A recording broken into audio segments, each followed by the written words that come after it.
Hello students, welcome to all. और तो मैं आपकी सोफिया मैम आपके लिए केमिस्ट्री की एक और नई वीडियो के साथ में। तो जैसा कि लास्ट वाली वीडियो तक हम पढ़ रहे थे ऑक्टाहेड्रल कॉम्प्लेक्सेस के अंदर हम किस तरीके से ज्योमेट्री का प्रिडिक्शन करते हैं, ये हमारा लास्ट वाला टॉपिक था जो हमने लास्ट वाली वीडियोस के अंदर कवर अप किया था। अब उसके आगे के कुछ टॉपिक्स हैं जो मैं आज आपको करवाने वाली हूँ। सो आज का हमारा मेन टॉपिक है बच्चों टेट्राहेड्रल कॉम्प्लेक्सेस। ठीक है, तो आज हम पढ़ेंगे कि हम किस तरीके से ज्योमेट्री को प्रिडिक्ट करते हैं किसमें, टेट्राहेड्रल कॉम्प्लेक्सेस के अंदर। टेट्राहेड्रल कॉम्प्लेक्सेस के अंदर हम किस तरीके से ज्योमेट्री का प्रिडिक्शन करते हैं वो हम आज पढ़ने वाले हैं।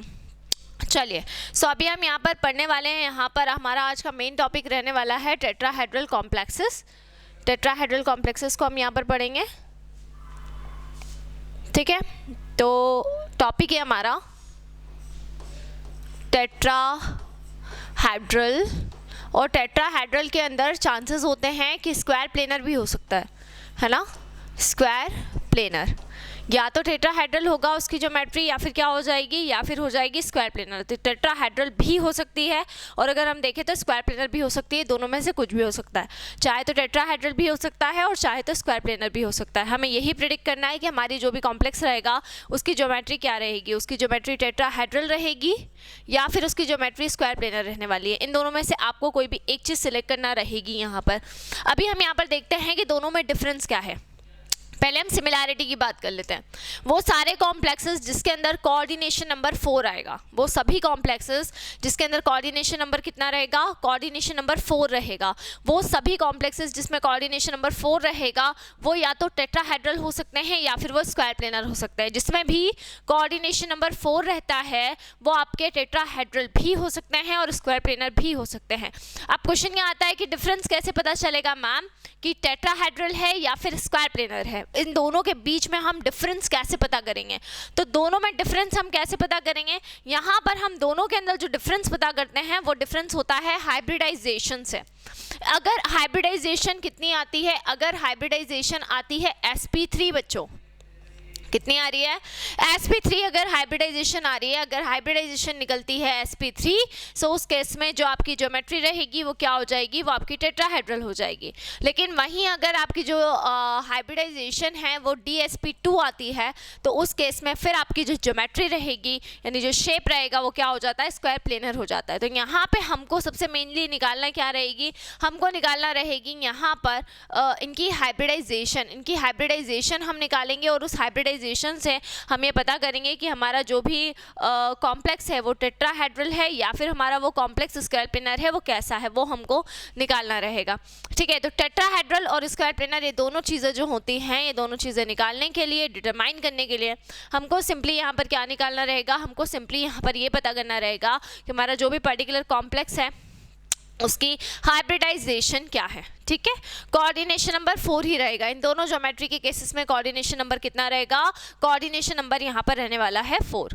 ठीक है, अब मैं आपको वन बाय वन करके एक एक एग्जाम्पल करवाने वाली हूँ जिससे आपको क्लियर आउट हो जाएगा कि हमारा जो भी पर्टिकुलर कॉम्प्लेक्स है वो टेट्राहेड्रल होने वाला है या फिर वो कॉम्प्लेक्स स्क्वायर प्लेनर होने वाला है, दोनों में से क्या होने वाला है। ठीक है, वो टेट्राहेड्रल होगा या फिर वो स्क्वायर प्लेनर होगा, दोनों में से क्या होगा ये हमको देखना है। ठीक है, तो टेट्राहेड्रल और स्क्वायर प्लेनर ये दोनों जो कॉम्प्लेक्सेस हैं ये हमको यहाँ पर डिटरमाइन करना रहेंगे। ठीक है, वो हम यहाँ पर देख लेते हैं। चलिए, तो अभी हम यहाँ पर एक कॉम्प्लेक्स ले रहे हैं और उसके अंदर हमको पता करना है कि उसकी ज्योमेट्री क्या रहने वाली है। तो मैं यहाँ पर ले रही हूँ कॉम्प्लेक्स COCl4, ऊपर में है 2 नेगेटिव। ठीक है, चलिए, तो अभी हम एक कॉम्प्लेक्स ले लेते हैं यहाँ पर।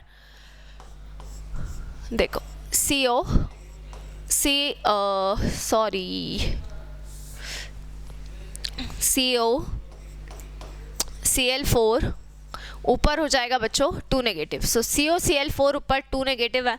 अब इसके अंदर हमको पता करना है कि ये टेट्राहेड्रल है या फिर ये क्या है, स्क्वायर प्लेनर है, दोनों में से क्या है ये हमको डिटरमाइन करना है।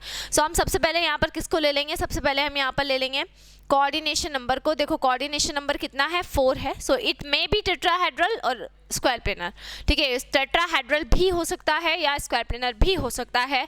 हम स्टार्टिंग में गैस करके नहीं बता सकते कि ये टेट्राहेड्रल है या फिर ये स्क्वायर प्लेनर है, ये दोनों में से कुछ भी हो सकता है, ठीक है, क्योंकि कोऑर्डिनेशन नंबर कितना है, कोऑर्डिनेशन नंबर 4 है, जिससे हमको ये पता चलता है कि ये टेट्राहेड्रल भी हो सकता है और ये स्क्वायर प्लेनर भी हो सकता है, ये दोनों में से कुछ भी हो सकता है।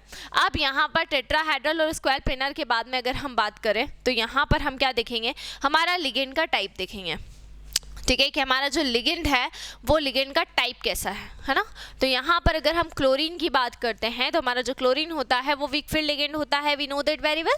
क्लोरीन क्या होता है, क्लोरीन वीक फील्ड लिगेंड होता है ना। तो अब हम यहाँ पर निकालते हैं इसकी हाइब्रिडाइजेशन को, कि हम किस तरीके से निकालेंगे। हमने लिया हमारा सेंट्रल मेटल एटम जो कि क्या है, कोबाल्ट है, यानी कि CO है। सेंट्रल मेटल एटम हमारा क्या है, सेंट्रल मेटल एटम है हमारा CO। अगर मैं कोबाल्ट की कॉन्फ़िगरेशन की बात करूं बच्चों, तो कोबाल्ट का कॉन्फ़िगरेशन कितना होता है, अगर मैं आपसे पूछूं तो कोबाल्ट का कॉन्फ़िगरेशन कितना होता है, अगर मैं आपसे पूछूं तो कोबाल्ट का कॉन्फ़िगरेशन कितना होता है बच्चों, बताएं ज़रा। कोबाल्ट कितना होता है, 27 होता है। तो इसका कॉन्फ़िगरेशन कितना होगा, 3d7 4s2, ये इसका क्या हो जाएगा, ये इसका कॉन्फ़िगरेशन हो जाएगा। अब अगर हम यहाँ पर क्या निकालते हैं, कोबाल्ट का कॉन्फ़िगरेशन के बाद में अगर मैं यहाँ पे बात करूँ तो कोबाल्ट का क्या पता करेंगे हम कॉन्फ़िगरेशन के बाद में, कोबाल्ट की ऑक्सीडेशन स्टेट अगर हम यहाँ पर पता करते हैं, कोबाल्ट के ऊपर ऑक्सीडेशन स्टेट क्या होगी वो अगर हम पता करते हैं तो वो हम कैसे पता करेंगे। कोबाल्ट को हम कितना मान लेंगे, X मान लेंगे। क्लोरीन यहाँ पर कितने हैं, 4 हैं, और क्लोरीन का कितना होता है, -1 होता है, ठीक है। तो -4 उधर जाके काय का हो जाएगा, प्लस का, तो x इक्वल्स टू कितना हो जाएगा, +2 हो जाएगा, ठीक है। सो कोबाल्ट के ऊपर कितना चार्ज आ गया है, +2 चार्ज आ गया है, तो वो हो जाएगा 3d7 और 4s0, ठीक है। सो 3d7 और 4s0 ये हो गया। चलिए बात करते हैं, 1 2 3 4 5 6 और ये 7 और 4s0 है ना। 3d7 और 4s2 है, ठीक है। S में से जो 2 इलेक्ट्रॉन्स थे वो क्या हो गए हैं, वो चले गए हैं, है ना। अब यहाँ पर आप देख सकते हैं कि 3D में कितने हैं, 3D में 7 इलेक्ट्रॉन्स हैं और 4s0 है ना। अब बच्चों लिगेंड कैसा है, अगर मैं बात करूँ तो लिगेंड है यहाँ पर, अगर हम लिगेंड की बात करते हैं तो लिगेंड कैसा है, लिगेंड है यहाँ पर वीक फील्ड लिगेंड, है ना। सो वीक फील्ड के केस में क्या मेटल एटम के अंदर पैरिंग होती है, लास्ट वाले क्वेश्चंस में बताया था मैंने, अगर वीक फील्ड लिगेंड है तो क्या यहाँ पर मेटल एटम के केस में पैरिंग होगी, तो यहाँ पर मेटल एटम के केस में पैरिंग नहीं होगी, क्योंकि लिगेंड हमारा कैसा है, लिगेंड हमारा वीक फील्ड लिगेंड है और वीक फील्ड लिगेंड के केस में मेटल एटम के अंदर पैरिंग नहीं होती है।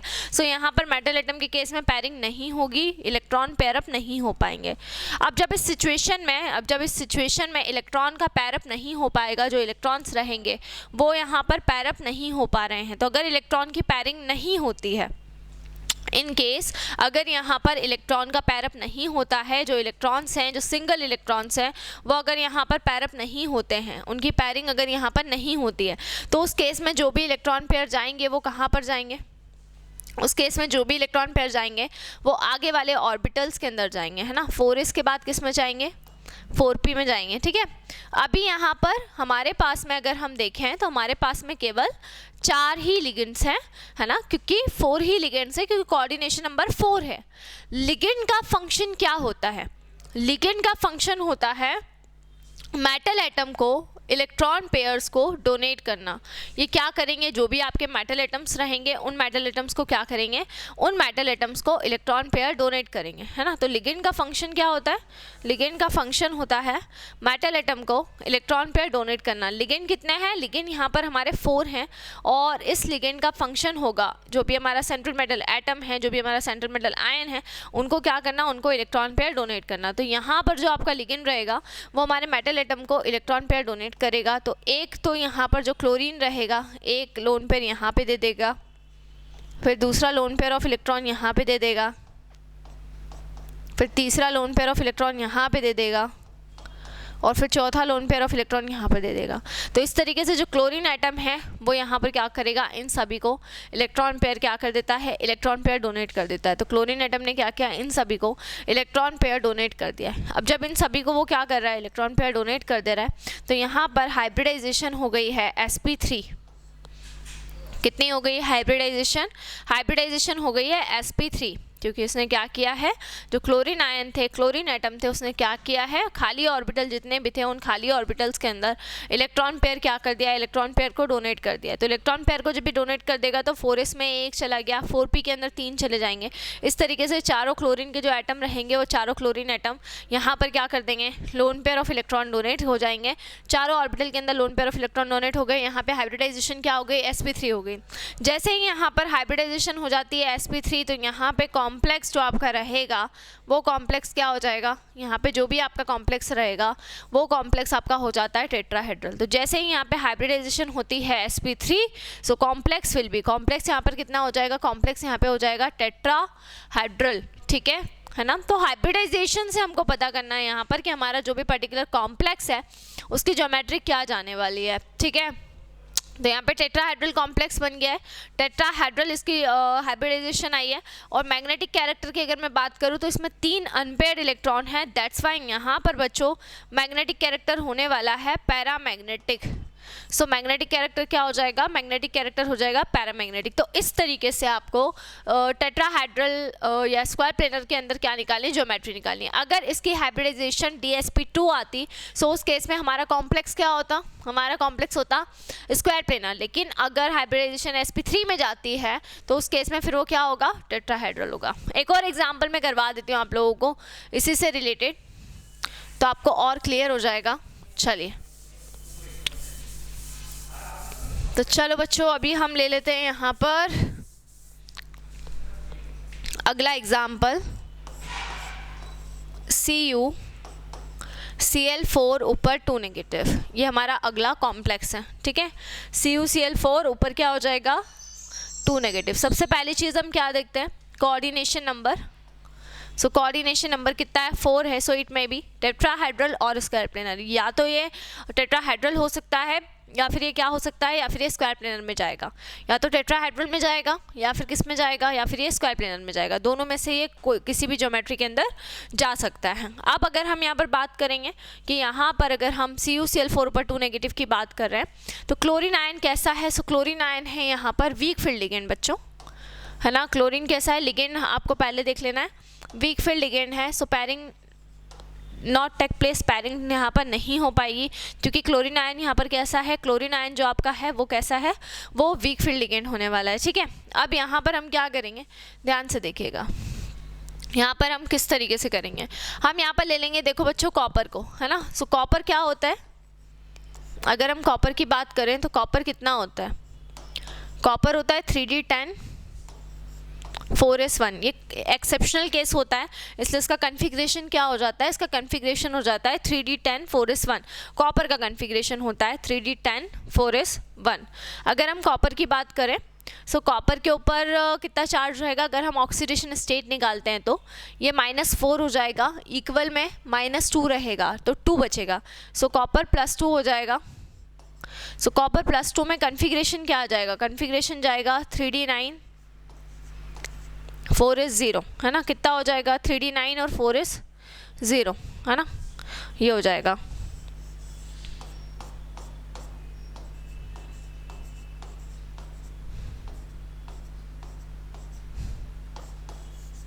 ठीक है, अब हम यहाँ पर क्या करेंगे, 3d9 और 4s0 हो जाएगा यहाँ पर।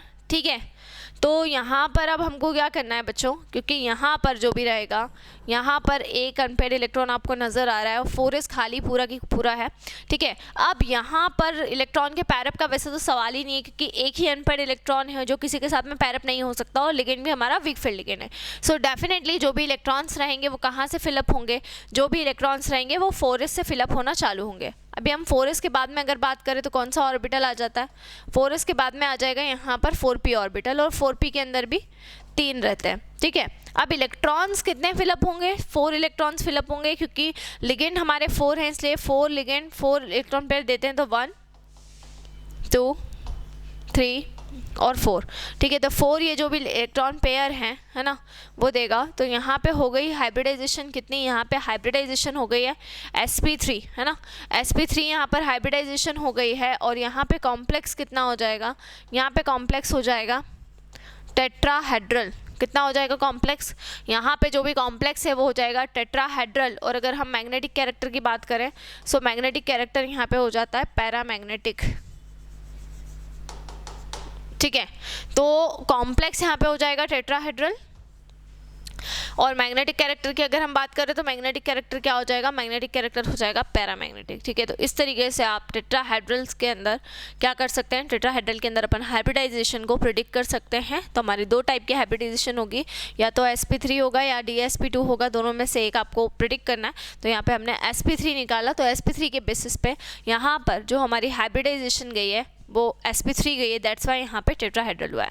तो ये दोनों केस जो मैंने आपको बताया, CuCl4 ऊपर 2 नेगेटिव वाला और CuCl4 ऊपर 2 नेगेटिव वाला, ये दोनों ही केसेस किसके थे, ये दोनों की दोनों केसेस टेट्राहेड्रल कॉम्प्लेक्स के थे।